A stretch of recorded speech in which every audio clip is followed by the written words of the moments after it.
In the king and rook against king checkmate, there are a couple of tactical tricks that you need to be aware of. These involve waiting moves. This first one is interesting because whereas if it were white's move here, he cannot move to the rook to e8 check, because then the king would take the rook and the game would end as a draw. If the king moves to d6, then the black king simply moves to c8 and there's no checkmate. In fact, then the white king might move to c6 and then the black king moves back to d8 and no progress has been made. Beginning players might puzzle, how can I make progress here? The rook can't cut off the 7th row. Rook to e7 allows king takes rook on e7. So how can white make progress here? He seems to be stuck. But in fact, there's a very simple waiting move that allows white to deliver checkmate on the next move. If white simply moves rook to e8, the rook cuts off the e file, so the king cannot move to either e8 or e7. And the king doesn't allow the white king, prevents the black king from moving to either d7 or c7. That means there's only one move for black to make, and that's to c8. And now the kings are lined up perfectly. The rook is in position, and he delivers that very nice checkmate. Rook to e8, checkmate. Let's look at that again. The rook simply makes a waiting move. Rook to e1. The king has to move over to c8, and rook to e8, checkmate. If you go back and look at part 2 of the king and rook against king checkmate, you'll see this kind of waiting move, not exactly in this position, but in positions like this. You'll see this kind of waiting move involved where the rook might step back to the edge of the board, waiting for the black king to make a move that then allows white to cut off cut off one of the ranks, for example. There is another kind of waiting move that we ought to take a look at too. Here's another kind of waiting move where the white rook has the king confined to the edge of the board. The white rook occupies the 7th rank, and the king can only move back and forth on the 8th rank. If the white king can ever get the position where he's lined up opposite the other king, and the rook can give check on the 8th rank, and that would be checkmate. But he can't do that here. If rook to a8 check, now the king can escape out at e7. So white has to try to outmaneuver black in this position. Well, how can he do it?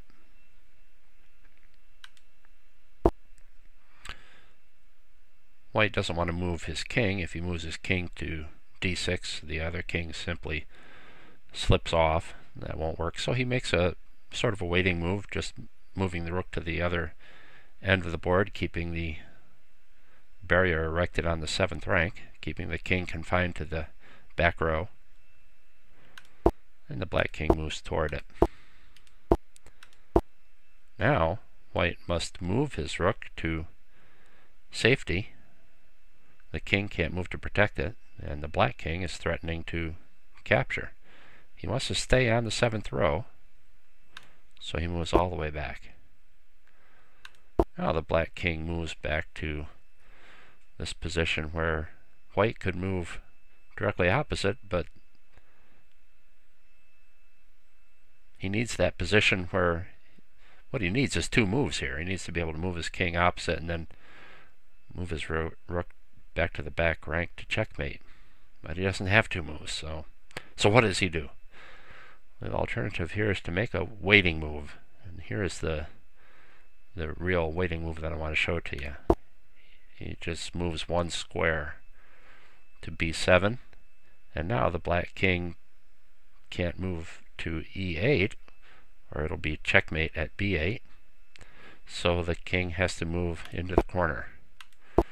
And this is extremely common in these rook and king versus king endings. This kind of position where the rook occupies the 7th rank or occupies any row that is next to the edge of the board. It might be the B file or the G file or the 2nd rank.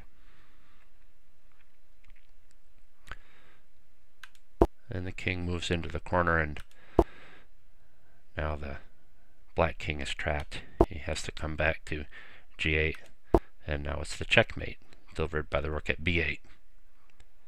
There is a better way to handle this position, though. Let's come back to the starting position that we had, and rather than having the rook shuffle back and forth, moving to H7 and then back to A7, and then with the waiting move to B7, let's see if we can take a more direct approach here.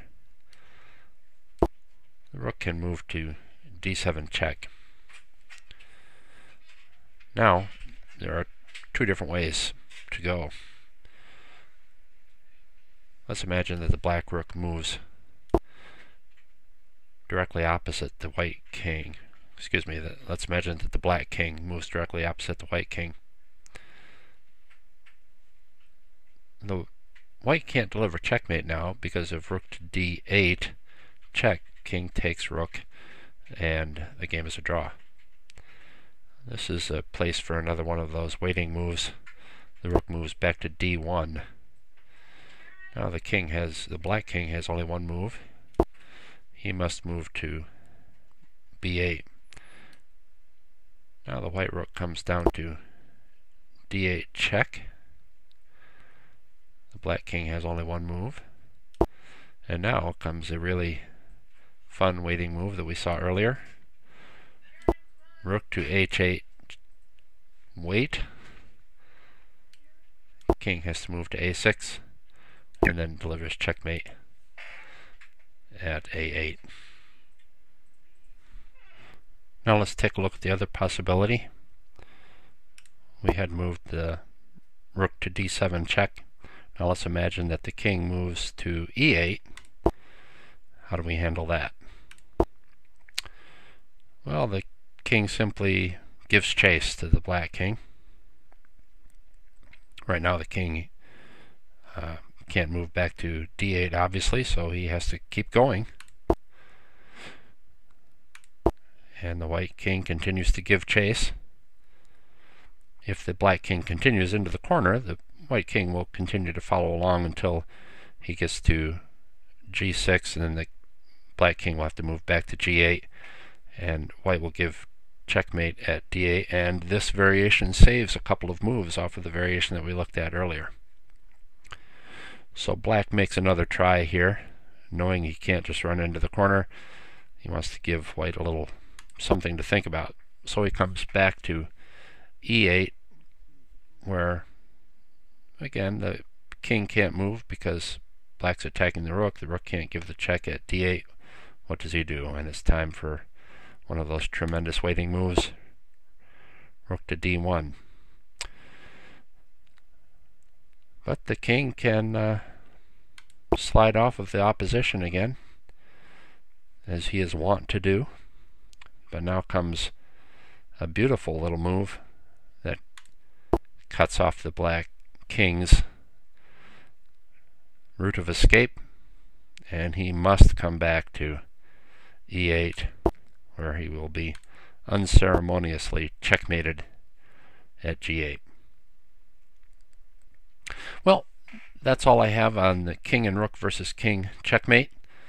I think if you study these positions, you'll gain some understanding of how the king and the rook work together to checkmate the king, and that knowledge will help you even in the rest of your game.